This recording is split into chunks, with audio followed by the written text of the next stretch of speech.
Hello, and welcome to another episode of Creators in the Cosmos. I'm V, I'm Jen. and today we're going to teach you about your North and South nodes because the more you node, The more you can solve your karmic shit.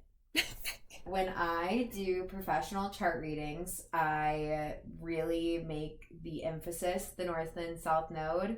You can learn so much about your birth chart, but I honestly believe that the entire energy of your soul blueprint is to learn how to resolve your North and South node, because karmically that is what your soul came here to learn. And I think everything else is kind of puzzle pieces to help you figure out how to unlock different energies so you can actualize that reality. So we are going to discuss, not only do you want to see where your North and South node are sign-wise and house-wise, you also want to look at the aspects to your North and South node, and you want to look at the ruling planet for your North and South node sign. So an example of this is if your North node is in Sagittarius, you want to look to where Jupiter is to figure out how the storyline is going to play out a little bit more so that you can maximize it. And then if your North node was in Sag, your South node would be in Gemini. And then you'd want to look to where Mercury is to figure out the plot for that. So real quick, I can tell you where each of the ruling planets are for each sign so that you can jot all of this down. I would get a notebook out and make sure you write all of this so then you can kind of track it as we go through all the informational part of this podcast. But Aries is ruled by Mars. Then we have Taurus ruled by Venus, Gemini, Mercury, Cancer, the Moon, Leo, the Sun, Virgo is also Mercury, and then we have Libra, which is also Venus. We have Scorpio, that is Pluto, Sagittarius, Jupiter, Capricorn is Saturn, Aquarius is Uranus, and then Pisces is Neptune. So whatever signs your North and South node are, you also want to pay attention to those planets. thank you, love. Mm-hmm. Also, I feel like this is a really good time to plug that Jen does birth chart readings, and they're on sale till the end of the year. So if you use code THANK YOU, you get 15% off. She will rock your world. V says this from personal experience because they endlessly have to get the tea of their shadowiest part of their birth charts. Oh, since the second date, baby. Yep. Mm-hmm. With that being said, let's talk about the different signs of the North and South node. So for the North and South node, you're always going to have North node with your sister sign in the South node. They're always opposing. So kicking it off, Aries in Libra nodes. Mm-hmm. The commonality of the wound here, the shadow for Aries Libra is fear of being alone. For Aries energy, it's much more standing in your power of what you know. Aries is such I am energy, and if you stand in that knowing of who you are versus the Libra being more of using the collective around them to decide who they are, to blend into the crowd, because that is a huge Libra wound. Aries is similar but different in the way that they know who they are, but if you lean too far into that Libra side, you may find yourself not actually being true to yourself, but being true to who you think the people around you want you to be. Yeah. I think in real time, it's if you're listening to this podcast more live or close, we have had the North and South node in Libra for about a year and a half, and it's soon about to exit. And even beyond the zoom in of that self to other balance in our own personal lives, Aries also rules destruction and war and the things that need to be fought for.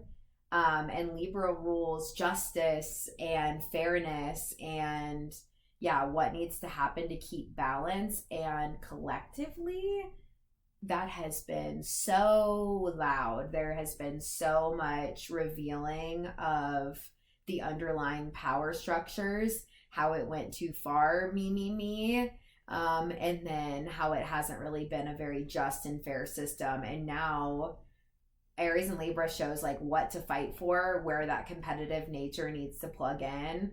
And we're definitely like seeing the full effects of that now. Yeah, the real trick to the north and south node, it doesn't necessarily matter which one's north, which one's south. You're not trying to lean into one specifically, but find the balance between the two energies. So as we keep moving through, as you're listening to whatever your north and south node is, like keep that in mind, that it's not, oh, this is my north node, so I need to go 100% towards that. It's more of a balancing act here. Mm-hmm. So post Aries Libra would be Taurus Scorpio. That's me. Mm-hmm. So Taurus is a lot more earthly comforts, is what we were saying earlier, and I think that like sums it up so beautifully. I think a shadow side of this is when Taurus is uncomfortable. I think it can lean too far into those earthly comforts, so it gets a little like in the shadow side of consumerism. In my, like, you just tend to, I see a lot of people who will like overbuy things or like seeking. Have a dopamine addiction to those like instant gratification purchases. Mm-hmm. On the other hand, Scorpio, which is the sister sign, is leaning way more into the metaphysical, the spiritual, the unknown versus the known physical, what I can see, touch, feel. It's more of like that intuitive spiritual side of things. Mm-hmm. A commonality shadow between Scorpio and Taurus would be pleasure seeking. This could be too much, this could be too little. Again, it's all about balance. It's just knowing. Mm-hmm. Is there anything else you want to tack on for Taurus Scorpio? Yeah, I think what you said is good. I see Taurus leaning a little more material, and then Scorpio leaning a little bit more like spiritual, but both really crave like deep pleasure and sensuality. It just has to be done in a way that's not escaping in either way. You don't want to fall so into merging with other people with that Scorpio that you lose who you are, and then Taurus can get so stuck in their way of doing things that they don't lean into the intimacy and merging because they want things to stay the same. So it's embracing transformative energy, I think, in a lot of ways for Taurus Scorpio too. And you have definitely had to do the work because that's a fixed sign on both sides, which makes it a lot harder to kind of shift out of, for sure. And for me, my North Node is in my 12th house, which we will circle back to in a little bit. Yeah. But so my North Node is a little hidden from me to begin with, and I think I've been finding a really good balance between that. Mm-hmm. So then moving on, we have Gemini and Sagittarius. Mm-hmm. I have very strong Gem and Sag in my chart, so although it's not my nodes, I feel like I'm pretty good with these energies. So Gemini, is like using your voice, communication, how you speak. Sagittarius has that knowledge to it. The commonality of the shadow between the both of them is going to be wanting to be right. Yeah, it's the knowledge. You have the knowledge, you have the understanding, but you kind of think like your way is the only 100% right way, right answer. And I think, for one, Gemini is all about duality. So I think if you lean into that, like, I am 100% correct, like, you're already wrong, because you should be able to see the multiplicity of the sides of everything. I think there is also a shadow between Sagittarius of knowing, but not necessarily integrating. Mm-hmm. Like you and this is for both signs. Gemini and Sagittarius both have such a craving for knowledge, but not necessarily implementation. Especially on the Gemini side, they say that Gemini may have learned these things. You may have read a lot of books growing up, but you didn't necessarily have the experiences in life that Sagittarius may have had. And so Gemini runs on a fountain of information that, unless you have physically implemented it or lived it, you're forming your opinion based off of someone else's opinion without realizing it. Mm-hmm. So there is that balance between the two of finding a way to integrate this knowledge and integrate what you believe in that you have read, and putting in comparison what that actually feels like and what like people have just told you. Mm-hmm. Yeah, I think there's an intuitive connection to both of them, because it's this balance of listening versus talking. And I do think between both is a trust with intuition. It's mutable energy. There is wisdom to be found on the other side too. And I think Gemini and Sagittarius honestly like never slow down.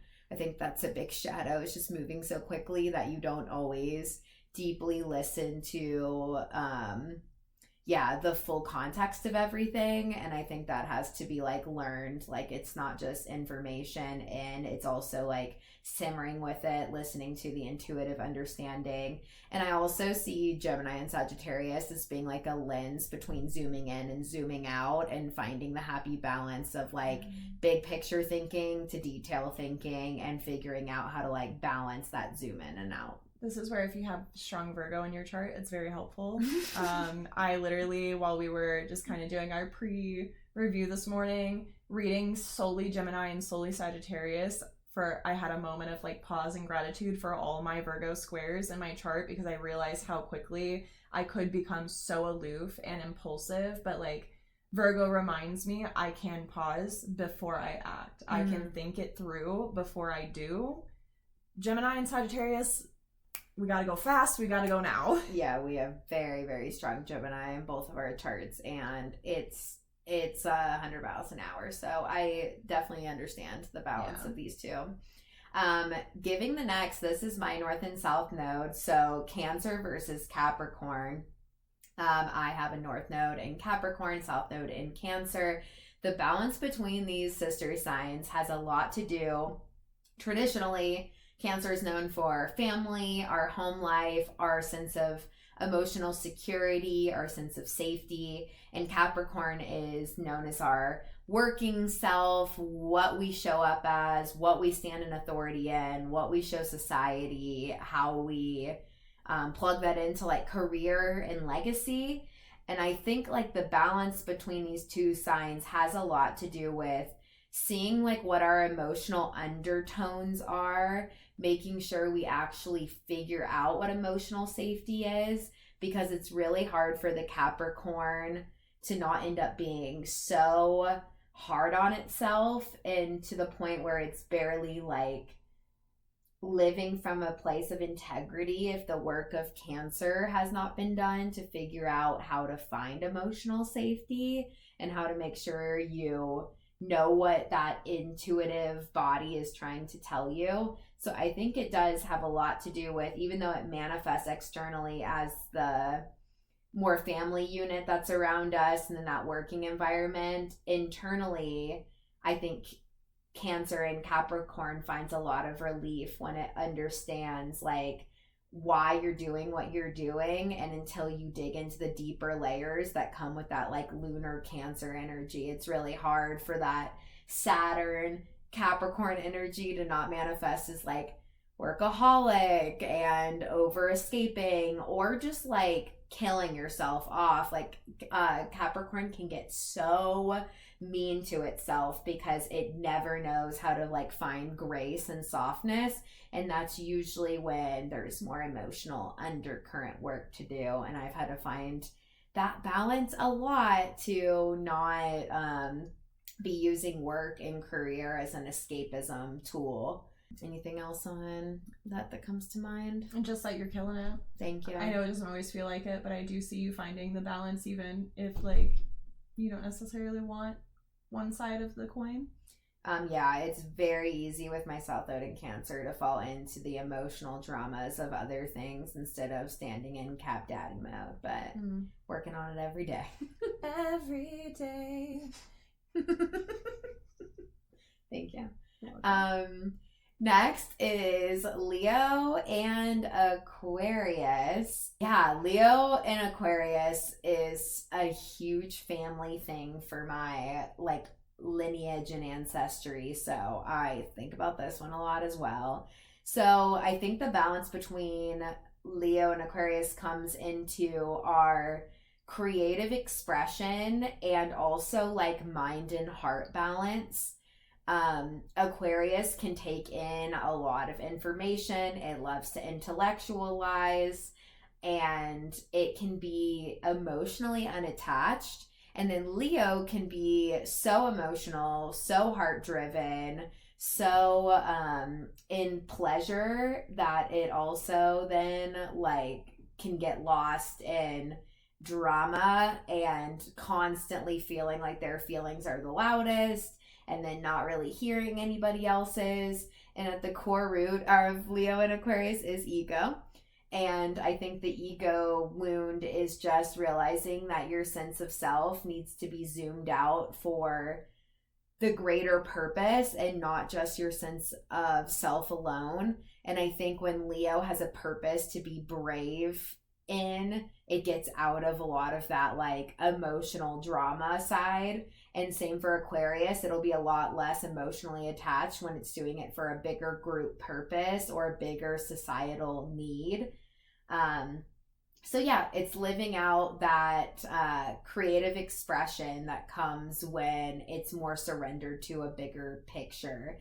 You have to remember that Leo is the sun and Aquarius is ruled by Uranus. So it's our sense of rebellion to be able to like shine a light on something that's needed. So Leo suns can get, any strong Leo energy can get sucked into wanting everything to orbit around it. And Uranus can also revolt against absolutely everything to the point of individuality only. And there is a very fine line when it's to serve a purpose versus to serve yourself. So I think that's the balance to keep an eye on if you have that south and north node in either of those signs. If you find ego balancing is hard, yoga is such a helpful tool. I'm not saying it's going to solve a problem for everybody, but I am currently going through YTT myself. Jenn is and has been a certified yoga teacher for quite some time. And the lessons of ego that I keep being met with on the mat at the time of recording, I am on day 17 in a row of doing yoga. And every day I am finding new little things that my ego has built attachments to and starts writing these stories. And it's been so helpful to like find that space to hold, acknowledge, and let go. Mm-hmm. With that being said, another plug, shameless plug. Jenn and I have launched a yoga community on her platform. It's Senseful Souls. It's a $10 a month monthly community where not only is there a community Discord for us all to have conversations if you feel like you need an extra bit of support that way for my Aquarians craving community, but also too that's very yogi based. So there's 2 community only lives that are usually yoga themed. Sometimes we are going to be doing things like vision boards, and we are about to add a book club at the beginning of the year. But if you are needing some assistance with that realm, come join us. Come have some fun. Thank you. Thank you for your plug. All right, moving on to Virgo and Pisces. The balance of Virgo and Pisces, our north and south node are about to be moving into this collectively. So this is going to be a big lesson for us all. But I see Virgo and Pisces as being the biggest like spiritual channel. I think Virgo traditionally is such a healing archetype, and Pisces can also be such a healing archetype, but both can get lost in control versus out of control. Pisces can get so lost and boundaryless that it cannot stay integrated to the planet. Virgo can fight so hard for control of everything that it doesn't even live its life. And it is the balance of this dance that Virgo and Pisces has to find. I think both can be of service to others in a really beautiful way, and I think both can be a big channel. Virgo rules the mind and body, and I see Pisces as kind of just like the spirit realm so easily.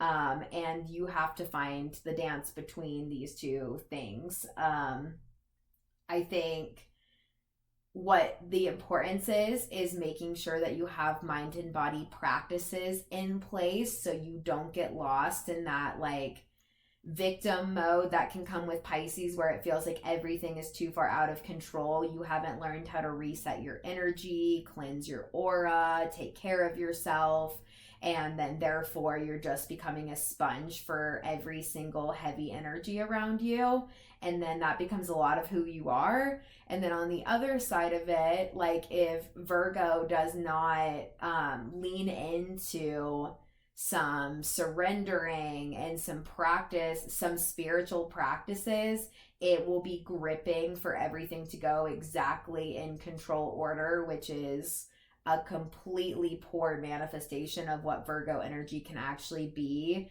of being a channel for information coming in and then using it to be of service to other people. So it's definitely a balance of compassion, self-love, routine, and boundaries of your energy body. I think with Virgo and Pisces energy as your nodes. So, as Jen mentioned, this is where we're going. Nodes move backwards on the wheel. So we've been North Node Aries. We're going to shift into North Node Pisces very soon. Even if this is not your North or South Node, it's an energy to pay attention to because we're all going to be living in it. Yeah, it's really good to always see where the North and South Node are in the sky because it affects all of us and they're very powerful energies. So reminder, the North Node is what your soul came here to learn. The South Node is what your soul came here to move away from.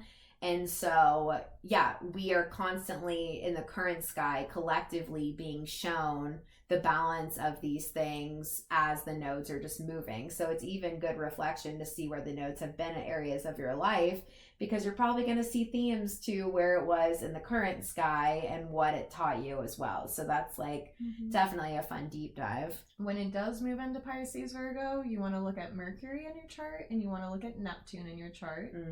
To see how it's playing out. And it's wild. Neptune is about to go into Aries as these nodes change too. So it's going to be very interesting to see how that plays out for a greater collective, because Aries energy is gonna it's the very start of the zodiac, right? We're closing out a chapter with Neptune and Pisces, and the world is currently so chaotic in all the ways that I think are giving end of a chapter.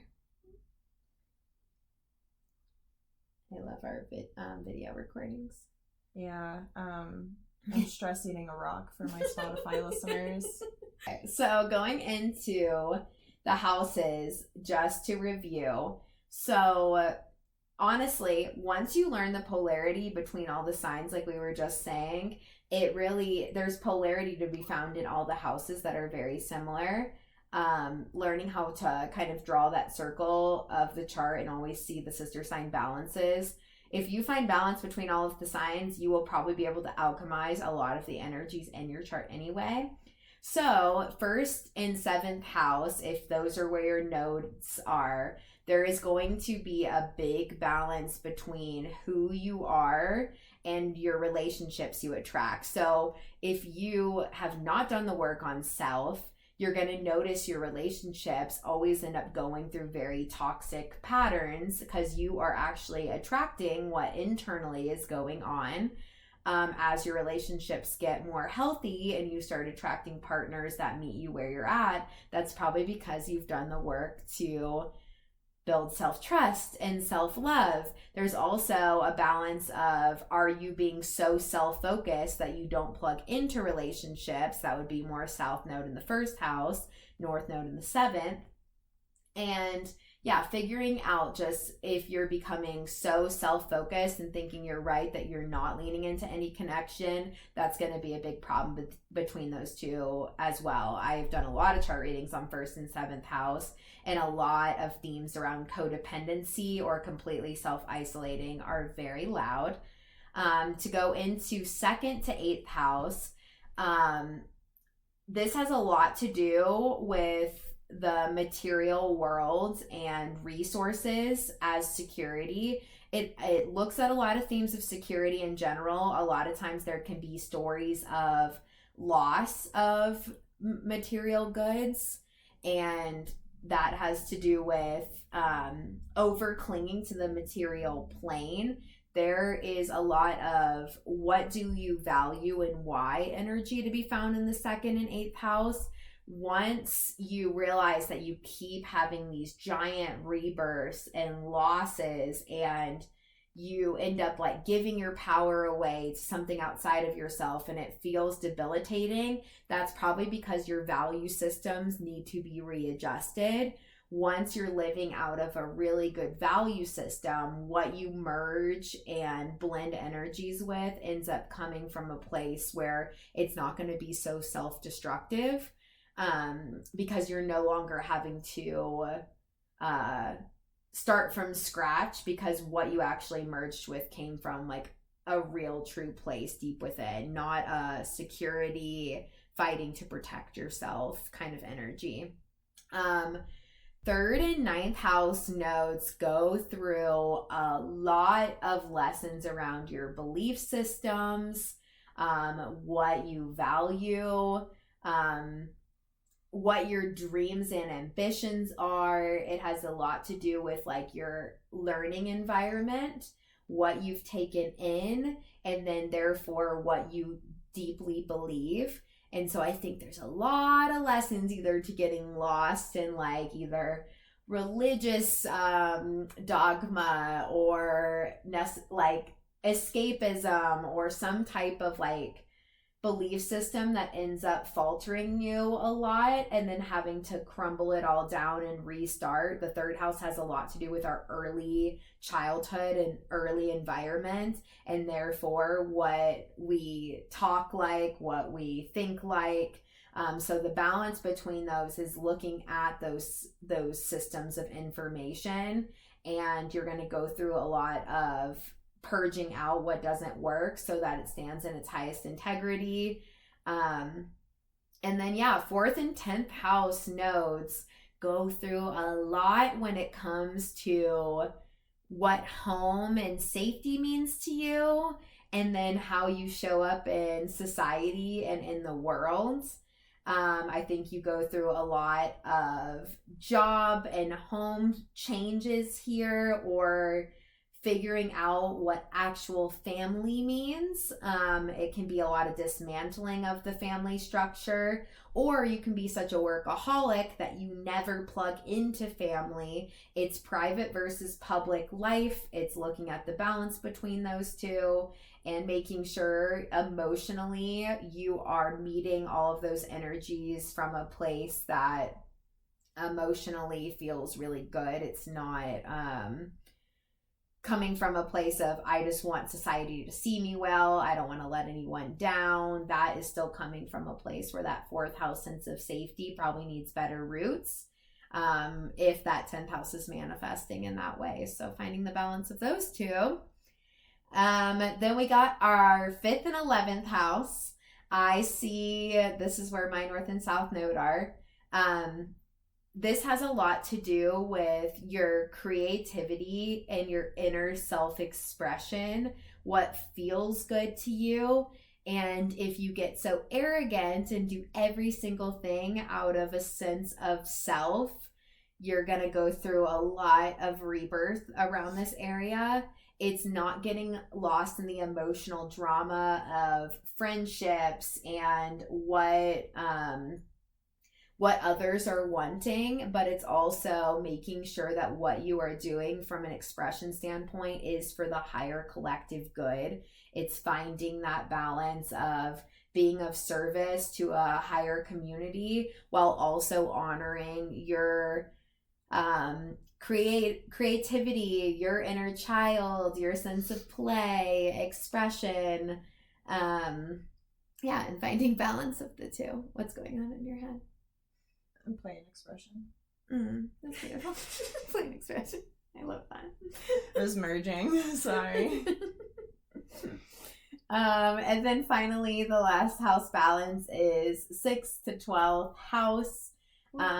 This looks a lot at the balance between over isolating versus being of service to other people. You have to figure out how to balance rituals and routines, mind and body care, and spiritual practices so that the higher manifestation of when you need alone time, when you need time to connect with your guides, your higher source, your creator, whatever, like that, God, spirit, higher self, surrendering looks like. And that has to come from creating the rituals and routines that then funnel that in. The 6 to 12 house can either fall into also like workaholicism in that 6th house, like always feeling like you need to be of service to other people or that you don't matter, versus the 12th house can be like escaping into Deluluville, staying dissociated out all of the time, never plugging into the earthly realm, over isolating, and you have to find a balance between those two things. It's not my fault Pluto is sitting there. Yeah, it's hard. It's hard. I feel like, though, with what we're building together, I'm finding that balance between the two. Because I am not someone who can show up to a community space and just be spiritual there. Like, I show up, post my own reflection meditation of the day. I've also been able to experience this year what leading a retreat looks like. Not actually physically being a leader, just kind of being a second set of hands, but understanding what facilitating looks like feels really good to me. I feel like I am finding the balance now, but it only took me to my Saturn return to get here. So there's that. Yeah, taking the spiritual practices and then being of service to others. And yeah, V is North and South Node are in the 6th and 12th house. So definitely been a series of lessons. So yeah, you want to see where the houses are, and you have to kind of, you can do some journaling prompts to kind of find that balance in the signs, and then find that balance within the house and what each of those looks like. And then I would write down if your North or South Node is connected to any other planets, you want to note that, because that means that that planet, it's not, your North or South Node is not playing by itself. So if the North Node is linked to Venus, then your love life, your close, intimate relationships are probably going to help you manifest more of your North Node.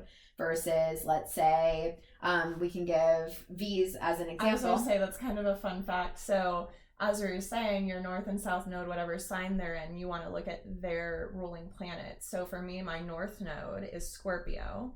Scorpio is ruled by Pluto, which is also in my 10th house. But then 12th house. Oh yeah, sorry, 12th house. And then Taurus is ruled by Venus, which is in my 6th house. So I actually do have their ruling planets right beside them. I think they're both conjunct, but I might be a liar. Yeah, no, they're both conjunct. So for V's as an example, then the South Node is with Venus for them. So there is a lot of past life karma played out in relationships, and they've definitely had a lot of relationships that have brought out a lot of truths about themselves, and then also overindulgence and like serving them versus making sure my needs were met. Yeah. And so anything with the South Node, anything attached to it, that's going to be areas that really reflect your past life karma. And you want to be very careful of those energies and figure out that a lot of that is going to show a very old messaging system. And you really want to know how to find the highest expression of that so that you can lean into the North Node. Find that North Node ruling planet, see where that is. And you even can look at the aspects to the planet correlated with that, because once again, the birth chart colors this really deep, high-level story of different ways that these energies can be expressed, but what you're supposed to lean into. But as we share often, there is like a shadowy side, and then there's a really higher expression side. And I think just understanding the energies that you're here and working with is really important. I can give one more example of my own chart. So I have North Node in Capricorn, South Node in Cancer. I don't have planets with either of those. But if you look to South Node in Cancer, I have the moon in my 12th house. So for me to get past a lot of the karmic South Node energies, I have to know how to have a higher expression of my moon. So my moon's in Leo, it's in the 12th house. I have had so much trouble getting in tune with my emotions, and therefore I get lost in the emotional drama of other people a lot. I would let other people's emotions dictate a lot of my own, and instead I've had to learn how to take alone time to plug into spiritual practices that help me become aware of my emotional undertones and know how to express it out a lot better. My North Node's in Capricorn, and so you want to look to where Saturn is. Saturn is in my 6th house in Aquarius. And for me, when I am at service to other people in this like beautiful way of teaching mind, body, spirit healing, teaching people how to get into their body in like unique Aquarian ways, finding like fun systems to lean into, I get out of a lot of the drama that can land in with that Leo moon, getting lost and isolating and just getting lost in my own world where nobody understands me. I can then like take that energy and build it into the practices that have helped me get out of that and into my own body, and then teach other people how to get into their body. So that has been one of my manifestations. And I have to really pay attention to the connections. Like Saturn is square Pluto in my chart, so I've had to work through a lot of those energies for my North Node to be able to express itself better. I also have Moon conjunct Chiron, so my South Node stuff is like all a lot of purging of deep pain that was sensed and felt in my childhood, deep pain sensed by people around me. I've also come to learn that I am so highly sensitive, and if I don't do energetic protection, I can get really lost in the sauce. So these have just been some examples of how it's manifested for me. Yeah. So do a little chart dig. We would love to hear where the North and South Node is for you. And yeah, do some deeper reflection on all of this information. Resource wise, I feel like North and South Node can be, you can go into there's lots of good blogs to read when you like Google into it. We just read a book called Evolutionary Astrology and the study of Pluto, and it talked a lot about looking at Pluto with the North and South Node, which was a really fun read. We linked that one in last week's episode if you want to check it out. Amazing. But yeah, I hope this has been insightful and you can dig more into that higher soul expression and ditch the karmic past life shit. Woo. Thank you. I'll see you next week.